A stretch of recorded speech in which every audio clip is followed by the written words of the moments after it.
আমার একটা স্বপ্ন ছিল, আমার জীবনে এমন একজন থাকবে, সে আমাকে আমার মতো করে ভালোবাসবে। কিন্তু পরে বুঝলাম এটা স্বপ্ন। স্বপ্ন কোনোদিন সত্যি হয় না। যখন কেউ বুঝতে পারবে আপনি তার জন্য পাগল, তখন সে আপনাকে অবহেলা করতে শুরু করবে। এটাই হচ্ছে বাস্তব। কাউকে সারা জীবনের জন্য নিজের কাছে আপন করে রেখে দিতে চাও? তাহলে তাকে প্রেম নয়, বন্ধুত্ব দিয়ে রেখে দাও। কারণ প্রেম একদিন হারিয়ে যাবে, কিন্তু বন্ধুত্ব কোনোদিন হারাবে না। কারো সাথে ভালোবাসার সম্পর্ক গড়ার আগে জেনে নেবেন আপনি তার প্রিয়জন হবেন না প্রয়োজন হবে।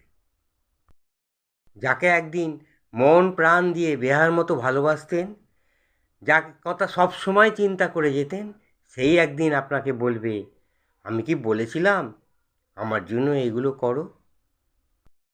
কেউ যদি তোমার সঙ্গে ভালোবাসা করে ছলনা করে থাকে, তার কথা ভুলে যাও, কষ্ট পেও না। তবে এইটুকু বলবো, এই রকম মানুষকে তোমার মনে কোনোদিন আর জায়গা দিও না, কারণ এরা বিশ্বাসের অযোগ্য।